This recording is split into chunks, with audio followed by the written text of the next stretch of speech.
Hello guys, welcome to Hollywood Tamil வெரியன் channel. என்னோட பேர் விஜய். இந்த வீடியோவில் வந்து பார்த்தீங்கன்னா 2024 நெட்ஃப்ளிக்ஸில் ரிலீஸ் ஆன அட்லஸ் சயின்ஸ் ஃபிக்ஷன் மூவி. உங்களுக்கு வந்து ஃப்யூச்சர் டெக்னாலஜிலாம் பிடிக்கும்னா, சயின்ஸ் ஃபிக்ஷன் பிடிக்கும்னா நம்ம சேனல் சப்ஸ்கிரைப் பண்ணிட்டு வாங்க. ஸோ இந்த அட்லஸ் மூவி ஃபுல் டீட்டெயில் சொல்ல போகிறோம். ஸோ வாங்க வீடியோக்குள்ளே போகலாம்.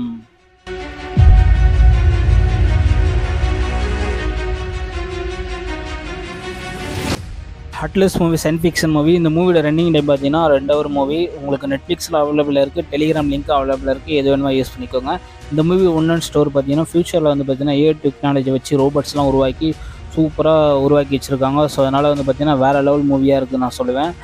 ரோபோட் வந்து பார்த்திங்கன்னா ஹீரோனோட அம்மா வந்து பார்த்திங்கன்னா ஒரு ரோபோட் உருவாக்கிற ஃப்ரெண்ட்ஸ். அந்த ரோபோட் வந்து பார்த்திங்கன்னா நல்லா இருக்கும்போது திடீர்னு ஹீரோனோட பொண்ணு வந்து ஒரு விஷயத்த சொல்லும். அந்த மூவி பார்த்து தெரிஞ்சுக்கும். அதுக்கப்புறம் தான் அந்த ரோபோ வந்து கெட்டதாக மாறுமே. ஸோ அந்த கெட்ட ரோபோ வந்து பார்த்திங்கன்னா மற்ற ரோபோட்ஸ்லாம் வந்து இது பண்ணி மக்கள் இனத்தை அழிக்குது. ஸோ அழிச்சதுக்கப்புறம் 1 கோடி பேர் அழிச்சிடும். அதுக்கப்புறம் வந்து பார்த்திங்கன்னா ஒரு கவர்மெண்ட்டை வந்து அந்த ஏஐ ரோபோட் வந்து எப்படியாவது தெரிஞ்சுக்கணும்னு சொல்லிவிட்டு அது வந்து தப்பிச்சு போயிடும். அதுக்கப்புறம் சொல்லிட்டு போனோம், மறுபடியும் வருவேன் உங்களை அழிக்கிறதுக்கு சொல்லி. அதுக்கப்புறம் வேறு கிரகத்தில் போய் தஞ்சை அடைஞ்சிரும். இந்த கிரகம் பேர் பார்த்தீங்கன்னா GR37 கிரகம். ஸோ ஏஐ ரோபோட் வந்து அங்கே தப்பிச்சு போயதுனால நிறைய டெக்னாலஜிலாம் அங்கேயே நிறைய ரோபோட்லாம் உருவாக்கி வச்சுருக்கோம், பூமி எப்படி அழிக்கிறது சொல்லி. அதுக்கப்புறம் தான் நம்ம ஹீரோனியை வந்து ஒரு டீமை ஃபார்ம் பண்ணி அவன் இருக்கிற இடத்த கண்டுபிடிச்சி போய் அவனை அழிச்சாங்களா இல்லை பூமி அழிஞ்சுதா. ஸோ இதுதான் கான்செப்ட்டு. ஸோ மொத்தத்தில் வந்து மனித கூட தப்பிச்சுதான் இல்லை ஏஏ வந்து அட்டாக் பண்ணிச்சா அந்த கதையை. ஸோ கதை பொறுத்த வரைக்கும் ஒரு நல்ல கதை தான். ஸோ நல்லா இருக்குது. படம் வந்து பார்த்திங்கன்னா தரமான படம். ஸோ விஷுவல் எஃபெக்ட்லாம் நல்லா இருக்குது, கிராஃபிக்ஸ்லாம் நல்லா இருக்குது. அதுக்கப்புறம் பார்த்திங்கன்னா இதில் லாஸ் ஏஞ்சல்ஸ் ஒரு காட்டுவாங்க சிட்டி, வேறு லெவல் கிராஃபிக்ஸ். அது உங்களுக்கு வந்து சயின்ஸ் ஃபிக்ஷன்லேயே டிஃப்ரெண்ட்டான உனக்கு வேணும்னா இதை நீங்கள் பார்க்கலாம். ஸோ எல்லா படத்துலேயே வந்து காட்டியிருப்பாங்க. ஸோ இதில் வந்து கொஞ்சம் டிஃப்ரெண்ட் இருக்குது. என்ன டிஃப்ரென்ஸ்னால் கிளைமேக்ஸில் வந்து ஸ்மித்னு ஒரு ரோபோட் ஒன்று இருக்கும். ஸோ அது கூட நம்ம ஹீரோனு கூட நிறைய ஒரு ஃப்ரெண்ட்ஷிப் மாரி ஒன்று நடக்கும், நம்பிக்கை மாரி, ஃப்ரெண்டு மாரி.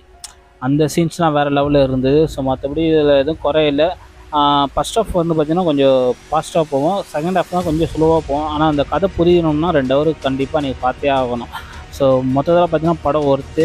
ஸோ அந்த படம் வந்து ரொம்பவும் பிடிச்சிருக்கு. இதில் வந்து பார்த்திங்கன்னா ஃப்யூச்சரில் வந்து ஒரு ஃபோன் தொழில்நுட்பமே இருக்காது, எல்லாமே ஏஐ தொழில்நுட்பம் தான். அதை பார்த்திங்கன்னா வாய்ஸ் கமெண்ட் போதும். உங்களுக்கு டிவியிலேருந்து எல்இடி டிவிலாம் கிடையாது, அங்கே வந்து ஹாலோகிராம் ப்ரொஜெக்டர் மாரி ஒன்று இருக்குது, சூப்பராக காட்டுறாங்க. அதில் நம்ம வாய்ஸ் கமெண்ட் பண்ணால் மட்டும் போதும், அதுவே ஆட்டோமேட்டிக்காக எல்லாமே ஸ்டாப் பண்ணுது. டீ போடுறதுலேருந்து எல்லாமே உங்களுக்கு ஏஐ தொழில்நுட்பம் இருந்துச்சுன்னா எப்படி இருக்கும், சூப்பராக இருக்கும். ஸோ அதனால் வந்து வெயிட் பண்ணுவோம் ஃப்யூச்சரில் அதுமாரி வருதானே.